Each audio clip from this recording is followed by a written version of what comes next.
최대 60조 원 규모로 추산되는 캐나다 차세대 잠수함 도입 사업을 놓고 한국과 독일이 정면 승부를 벌이고 있습니다. 이 사업은 노후화된 기존 잠수함을 대체하기 위해 최대 12척의 디젤 잠수함을 도입하는 프로젝트로 건조뿐 아니라 30년 유지 보수까지 포함된 초대형 방산 계약입니다. 한국 측 대표 주전은 한화오션이 제안한 3,000톤급 장보고-Ⅲ 배치-Ⅱ입니다. 이 잠수함은 공기불요추진장치와 리튬이온 배터리를 결합해 3주 이상 잠항이 가능하고 최대 7,000L의 항속력을 확보한 것이 강점으로 꼽힙니다.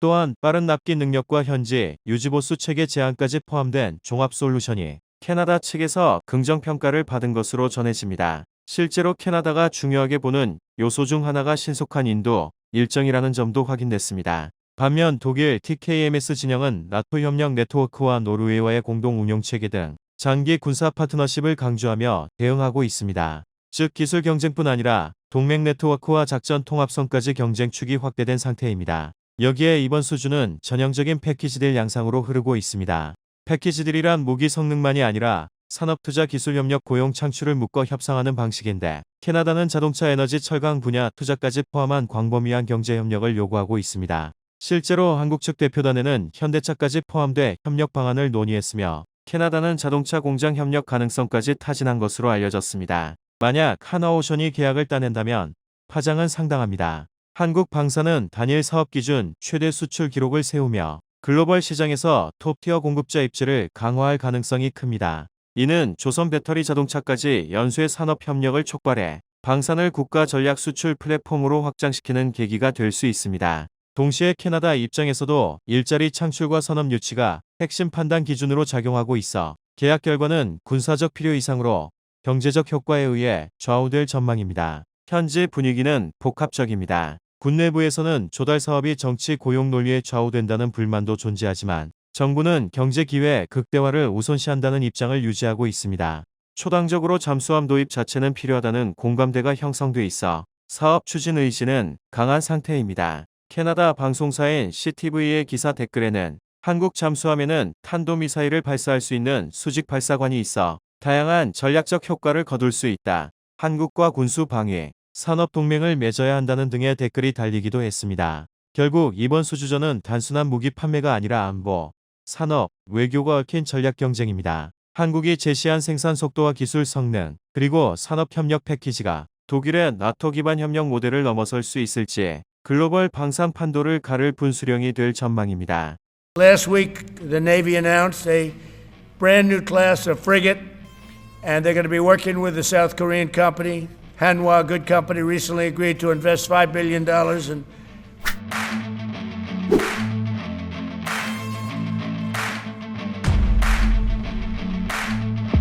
shipyard. We're opening up the Philadelphia shipyard. Once a great yard. Now it was a long time ago decommissioned, but now it's reopening. Working with the Navy and working with private companies. We're at least 15 years ahead of any other competitor. China, Russia, nobody can come close. Nobody competes with us on submarines. So, wow, it's beautiful. It's the first renderings of what we're doing. So I want to wish everybody a big hello and Merry Christmas and welcome to Mar-a-Lago for this exciting announcement of the new Golden Fleet. We're calling it the Golden Fleet that we're building for the United States Navy. As you know, we're desperately in need of ships. Our ships some of them have gotten old and tired and obsolete, and we're going to go the exact opposite direction. We're delighted to be joined by Secretary of War Pete Hegseth, who's doing a fantastic job, and Secretary of the Navy, John Phelan.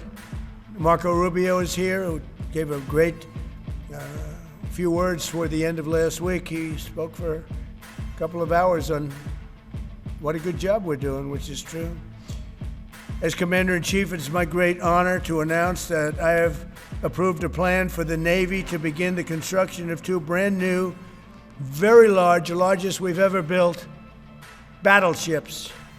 You know, you used to build the Iowa, the Missouri, the Wisconsin, the Alabama, many others. We had big battleships. These are bigger, but they will have 100 times they'll be 100 times the force, the power, and There's never been anything like these ships. These have been under design consideration for a long time.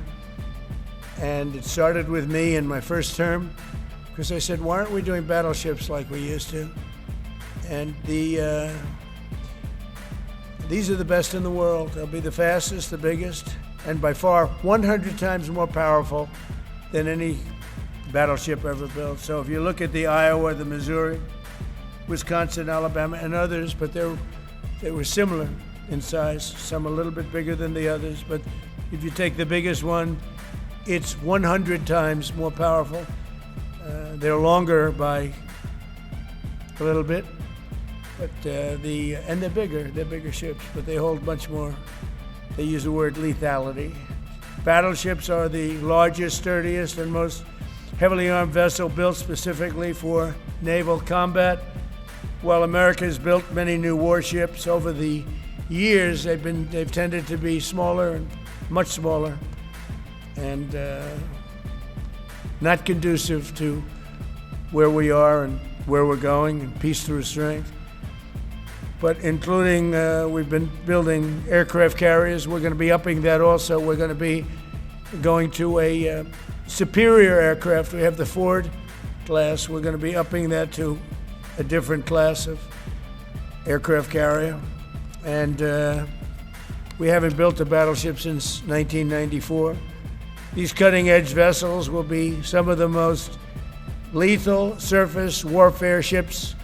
They will be actually the most ever built other than our submarines. We have submarines which will have, in many ways, even more lethality, and we have many of them under construction. Each one of these will be the largest battleship in the history of our country, the largest battleship in the history of the world ever built. And again, it's 100 times more powerful than the previous Iowa class. We envision that these ships will be the first of a whole new class of battleships to be produced in the years to come. From Theodore Roosevelt, the Great White Fleet, you remember that, the Great White Fleet, to the legendary USS Missouri, whose massive guns helped win World War II. America's battleships have always been unmistakable symbols of national power. We stopped making them for whatever reason, I don't know. Once completed, these new 30 to 40,000 ton plus vessels will be the flagships of the American naval fleet, and there has never been anything built like them. And I just want to be very clear that we're building them here. We're working with others, but we're building them here. We have great Navy yards. We'll be negotiating with some of the companies that are running those yards, taking over the yards. We used to build a ship a day during World War II. Now we don't do ships very much anymore. We do military ships, we do submarines. By the way, we're 15 to 20 years advanced in our submarines over anybody else. That was one of the things that I did in my first term. We make the best submarines by far in the world.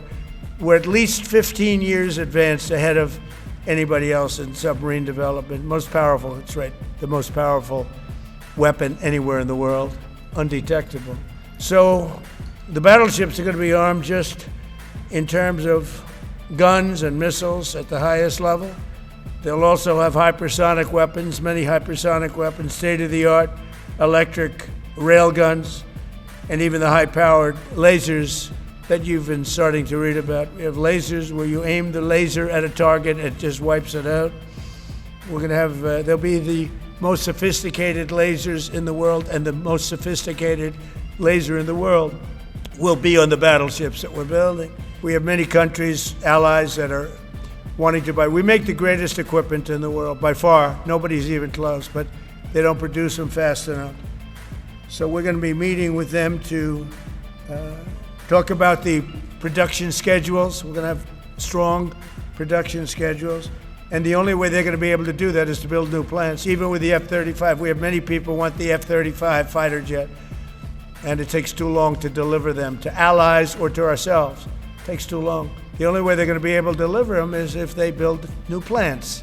They don't want to build new plants because that's expensive. So we're going to be discussing production schedules. We're going to be discussing CapEx spending, the pay to executives where they're making $45 and $50 million a year and not being able to build quickly. They're going to make that kind of money. They have to build quickly. Again, we make the best equipment in the world, but they don't make them fast enough. Last week, the Navy announced a brand new class of frigate, and they're going to be working with the South Korean company. Hanwha, a good company, recently agreed to invest $5 billion in Philadelphia Naval Shipyard. We're opening up the Philadelphia Shipyard, once a great yard. Now it was a long time ago decommissioned, but now it's reopening. Working with the Navy and working with private companies. The record-setting defense bill I signed last week authorized $26 billion to build new ships, including destroyers and various others. We already have a lot of submarines, as you know, under construction. We're building a lot of submarines. I tell you, to be exact, we have right now 15 submarines under construction or ready to start.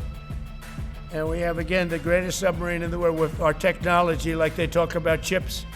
Well, I would say submarines are a bigger deal than chips. We're at least 15 years ahead of any other competitor. China, Russia, nobody can come close. We're also building right now 3 large aircraft carriers in addition to the ones we have. And we have, actually, interestingly, we have a lot of submarines. How many submarines do we have now altogether? Approximately. We have over 30. But these are the super duper subs, and there's nothing like them. So we're going to be doing from 12 to 15 brand new submarines. We have a couple of other things going on. We'll be building other elements of Navy. We'll be fixing up headquarters. We'll be fixing up places for our great sailors to live.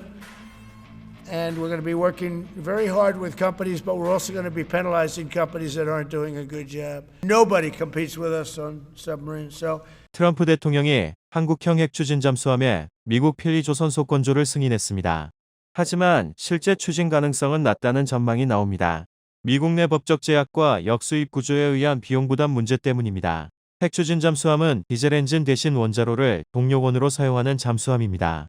한 번 연료를 충전하면 수년 동안 잠항할 수 있어 작전 지속 시간이 사실상 무제한에 가깝고 소음이 적어 탐지가 어렵다는 점에서 전략자산으로 꼽힙니다. 미국, 영국, 프랑스, 중국, 러시아, 인도만이 보유하고 있을 정도로 기술적 장벽 또한 높습니다. 만약 한국이 핵추진 잠수함 기술을 확보하게 된다면 사실상 7번째 핵추진 잠수함 보유국으로 올라설 수 있습니다. 하지만 실제 추진까지는 넘어야 할 절차가 많습니다. 트럼프 대통령이 한국의 핵추진 잠수함을 필리조선소에서 건조하도록 승인했지만 미국 내 규제와 협정 문제로 현실화하기 어렵다는 주장이 나옵니다. 핵추진 잠수함을 건조하려면 미국 정부의 방산업체 지정 절차를 거쳐야 하고 지정 이후에는 연방정부와 의회의 관리 감독을 받게 됩니다. 이 과정에서 한화 측 경영 자율성이 제한되고 미국 정부가 핵추진 잠수함 설계나 기술 세부 사항에 개입할 여지도 생깁니다. 특히 필리조선소에서 건조될 경우 완성된 잠수함은 미국산 무기로 간주돼 한국이 잠수함을 도입하려면 미국 정부의 수출 허가를 받아야 합니다. 이는 사실상 역수입 형태라 행정 절차와 비용 부담이 커질 우려도 나옵니다.